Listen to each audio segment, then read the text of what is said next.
Hello ji, नमस्ते and welcome back to my channel. और सर्दियां बहुत अच्छी हैं और आजकल धूप भी बहुत अच्छी आ रही है। तो मॉर्निंग में क्या होता है, अभी छुट्टियां चल रही हैं बच्चों की, तो मैं भी सुबह सुबह अपने काम सारे निपटा करके फिर मैं आ जाती हूँ टेरेस पे, क्योंकि धूप बहुत अच्छी है और अपर्णा भी आई हुई है। तो सभी बच्चों के साथ मिलकर के हम ऊपर नाश्ता करते हैं। तो आज के नाश्ते में मैंने बना रखी है घुंगरी और विंटर सीजन में घुंगरी मुझे लगता है सभी को बहुत पसंद आती है, क्योंकि मटर जो होती है सबके लिए बहुत ही प्रिय होती है।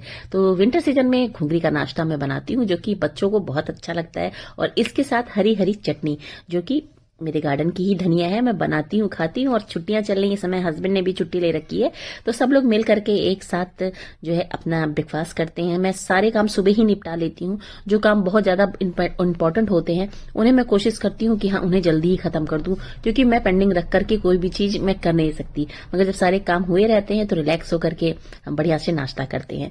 तो यहाँ पे आ गए हैं टेरेस पे, क्योंकि हमको निकलना है कानपुर के लिए, कानपुर जाना है। और अपर्णा का कुछ मांगा हुआ था, जैसे मन्नत होती है तो पूरी हुई है, तो उसके लिए भी हमें निकलना है। तो इसलिए हम सोच रहे हैं कि जल्दी से करके आराम से यहाँ से निकलेंगे। तो नाश्ता कर ले रहे हैं और साथ में हमने चाय भी फ्लास्क में बना के ऊपर ही ले आए हैं। हम थोड़े से फ्रूट्स ले आए हैं, जिससे कि बच्चे आराम से नाश्ता कर लेते हैं। तो मॉर्निंग में क्या होता है कि नीचे के सारे काम को निपटा करके, जैसे कि बाकी की चीजें होती हैं, हम कर लेते हैं और फिर रिलैक्स होके आराम से 2 घंटे 2.5 घंटे के लिए धूप में बैठते हैं। तो इससे क्या होता है, हमें अच्छे से धूप भी लग जाती है और आराम से हमारा ब्रेकफास्ट भी हो जाता है। मतलब साथ में हमारा ब्रेकफास्ट भी होता है, हमें सनलाइट भी प्रॉपर मिलती है, फैमिली के साथ भी एक अच्छा टाइम स्पेंड हो जाता है।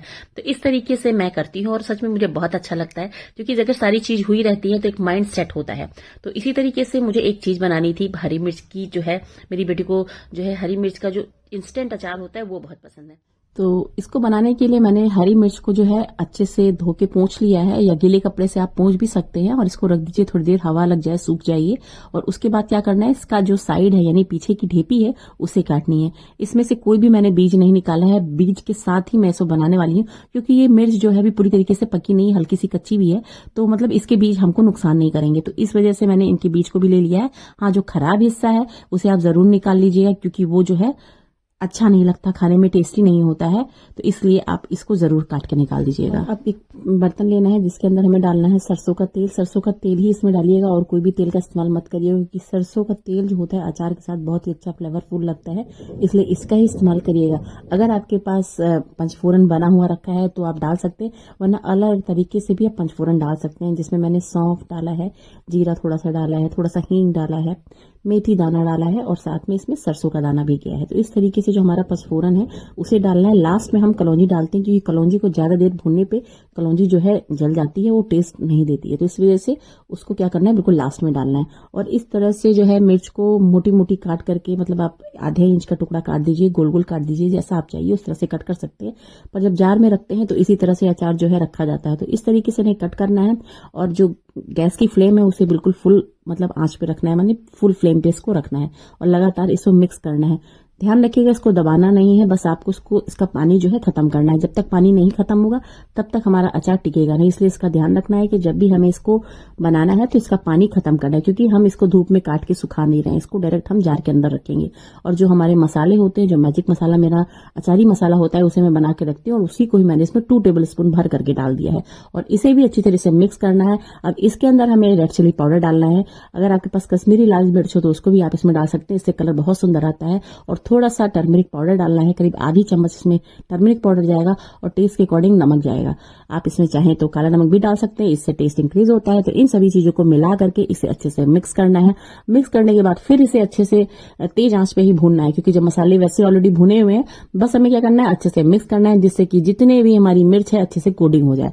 और जब हमारे मसाले अच्छे से कोड हो जाएंगे, फिर उनको क्या करना है, ठंडा करके एक हम एयर टाइट कंटेनर में रख सकते हैं। तो इस तरह से हमारा जो हरी मिर्च का अचार है, इंस्टेंट अचार, इस तरह से बन जाता है। और इसको आप चाहे तो बाहर भी रख सकते हैं, क्योंकि विंटर सीजन है तो इसका अचार आपका खराब नहीं होगा। आप चाहे तो हफ्ता 15 दिन बाहर रख सकते हैं। अगर लंबे समय के लिए इसको आपको स्टोर करना है तो आप इसमें विनेगर डाल सकते हैं, करीब 2 टेबल स्पून विनेगर जाएगा। और ये आपकी क्वांटिटी के ऊपर डिपेंड करता है कि आपकी क्वांटिटी कितनी है अचार की। तो इस तरीके से हमारा जो है हरी मिर्च का अचार बन के रेडी है।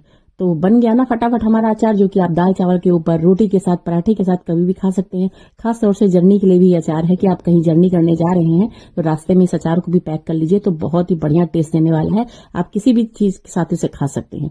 तो ये हमारा है मिर्च का बढ़िया सा अचार जो मैंने बना लिया है। और इसको थोड़ा सा और टेस्ट इंक्रीज करना है तो आप चाहें तो इसमें अमचूर पाउडर डाल सकते हैं, या जो इमली का पाउडर आता है उसे भी डाल सकते हैं। तो ये सारी चीजों से हमारा जो अचार है टेस्टी बनता है और बिल्कुल ऐसा ही लगेगा कि आप परचून की दुकान से लेके आ रहे हैं।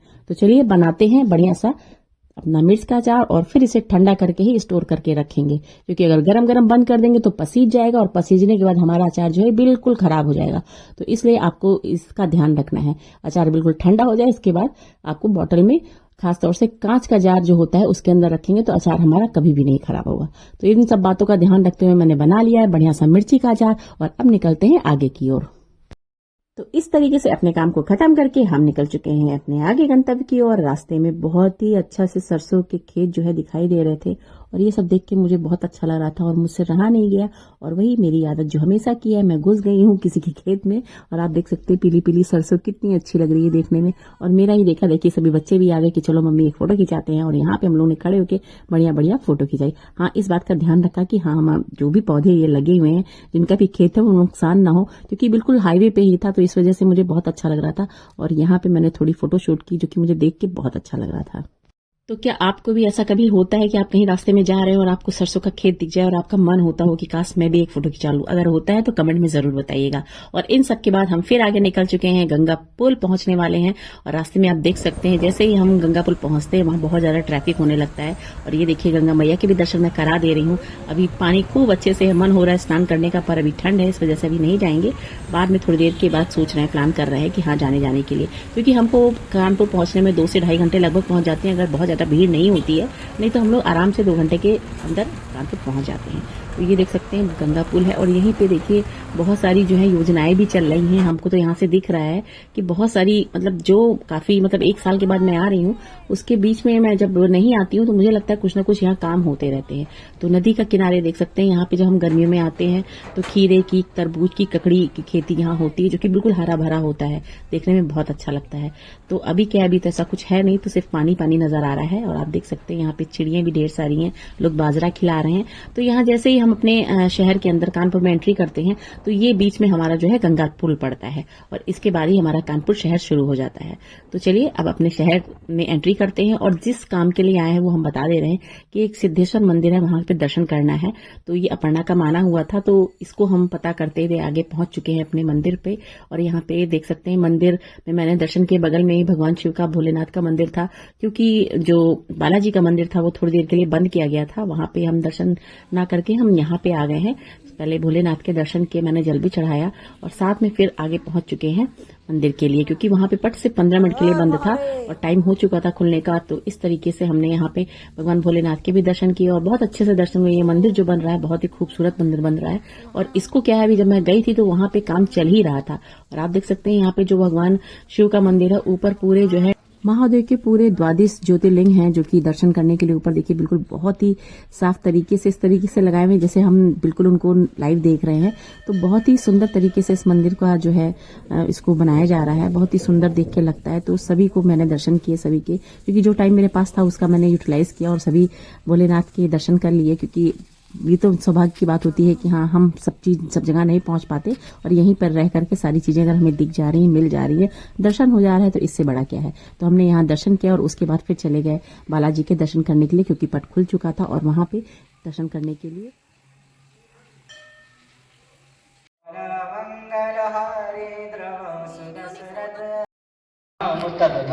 और इस तरीके से बालाजी के दर्शन करने के बाद हम पहुंच चुके हैं दीदी के घर, जो कि थोड़ी ही दूरी पे था, करीब 5 किलोमीटर की डिस्टेंस पे दीदी का घर पड़ता है।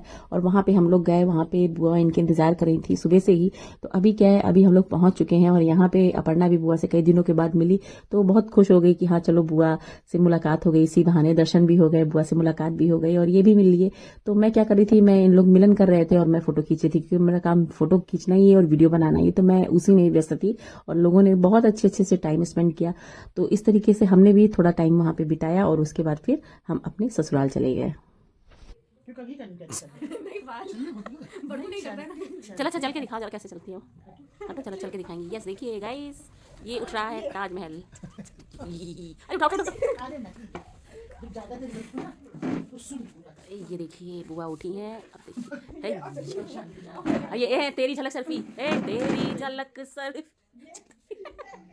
इधर देखो जरा।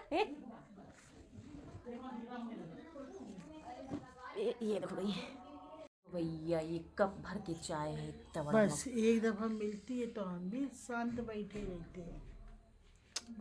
चाय मिलती है बार बार, बस एक दफा मिलती है ना। सवेरे एक दफा। दोपहर से 11 से 2। उसके बाद ये 3:30 बजे करीब 3:30 बजे ये चली जाएंगी अपना सोने के लिए। सोने के लिए लेटने के लिए। फिर 6:30 6:30 बजे ये क्या करेंगी, चाय का इनका वो हो जाएगा कि चाय करके मैं चाय वगैरह बोलते नहीं है, बोलती नहीं, सोती रहती है। 6:30 बजे चाय आती, चाय पीती, फिर साथ। आप लोगों ने ये देखा है कि आप लोग जो है फर्स्ट फ्लोर के लिए लिफ्ट की जरूरत पड़ती है क्या? पर यहाँ देखिए, यहाँ है लिफ्ट बनी हुई है। किसके लिए? इन महानुभाव के लिए। हेलो गाइस, तो मिलिए, ये है और ये है इनके भाई। तो बुआ बैठेंगी और ऊपर जाएंगी। तो देखिए अजीब रेस लगाएंगे गेट पर। नहीं रुको रुको, पहले बैठेंगे। ये देखिए गाइस, ये देखिए अजीम और शाम शहंशाह। तो ये देखिए गाइस, ये देखिए गाइस, अब ये जाएगी लिफ्ट। मामी जाएंगी नहीं, मामी आ सकती है। अरे नहीं नहीं ठीक है, हमको जाना है। 2 नंबर ये देखिए गाइस, तो देखा ना आपने लिफ्ट का कमाल की फटाफट बुआ जो है ऊपर पहुंच गई हैं और छत पे देखिए कितनी बढ़िया धूप निकली हुई है और सामने ही जस्ट मेट्रो जो है स्टार्ट होने वाली है। मतलब बहुत ही अच्छी लोकेशन पे जो है इनकी बुआ का घर है, जो कि मुझे तो बहुत अच्छा लगा। बगल में ही प्लेग्राउंड है जहां पे सब लोग गेम खेलते हैं। तो इस तरह से छत पे थोड़ी देर बैठने के बाद करीब 1-1.5 घंटे बाद ही हल्का सा मुझे लग रहा था कि ठंडी ठंडी हवा चलने लगी थी और थोड़ी देर में हम लोग नीचे आ गए थे क्योंकि हमें वापस भी जाना था। तो यहाँ पे हमने एक प्यारी सी कैटी देखी दीदी के घर में, जो कि बिट्टू ने पाल रखी है। और इसके बाद हम लोग निकल गए हैं घर के लिए। तो यहाँ पे रास्ते में जब आ रहे थे तो बहुत ही बढ़िया सी इमरतियां बन रही थी, बहुत ही बढ़िया खुशबू आ रही थी क्योंकि जिस रोड से हम जाते हैं घर की तरफ वहीं पे एक बहुत ही बढ़िया मिष्ठान भंडार है, श्री राम मिष्ठान भंडार। मतलब बहुत ही अच्छा जो है यहाँ पे फ्रेश मिठाइयां आपको मिलती हैं। और यहाँ पे बन रही थी जबरदस्त गर्मा गर्म इमरती, जो कि मुझे देख के ना बहुत अच्छी लग रही थी। और इसका जो बनाने का तरीका था वो बहुत ही डिफरेंट टाइप का था मुझे लग रहा है। और एक एक जो पंखुड़ियां हैं, एक एक जो पेटल्स है, कितनी बारीकी से बनाई जा रही थी। बिल्कुल ऐसे लग रहा था क्रोशिया से बुनाई हो रही है। मतलब मुझे देख के बहुत अच्छा लग रहा था। तो इसको देख करके ही मैंने इमरती ली, कुछ चीजें और ली जो कि यहाँ पे बहुत ही अच्छी है। जब आते हैं हम यहाँ से जरूर कुछ ना कुछ लेके जाते हैं। तो बहुत ही फ्रेश मिठाई की शॉप है यहाँ से। अगर आप लोग कभी आते हैं कानपुर, तो अगर बर्रा चौराहा बाईपास जाते हैं तो श्री राम मिष्ठान है, वहां से आप मिठाइयां ले सकते हैं। 100% श्योर है यहाँ पे आपको चीजें बिल्कुल फ्रेश मिलेंगी। कोई भी चीज आपको पुरानी और बासी नहीं मिलने वाली है, सारी चीजें बिल्कुल फ्रेश मिलने वाली हैं। तो फ्रेंड्स, ये था मेरा आज का ब्लॉग। पसंद आया हो तो लाइक जरूर करिएगा। जल्दी ही मिलते हैं नेक्स्ट व्लॉग में। तब तक के लिए अपना ध्यान रखिए, स्वस्थ रहिए, मस्त रहिए और ठंडी का एंजॉय करते रहिए, क्योंकि ठंडी जो है बहुत जल्दी खत्म हो जाएगी और मकर संक्रांति की भी तैयारी करनी है, यानी खिचड़ी की। तो जल्दी ही मिलते हैं नेक्स्ट व्लॉग में। तब तक के लिए tata, bye bye and take care friends.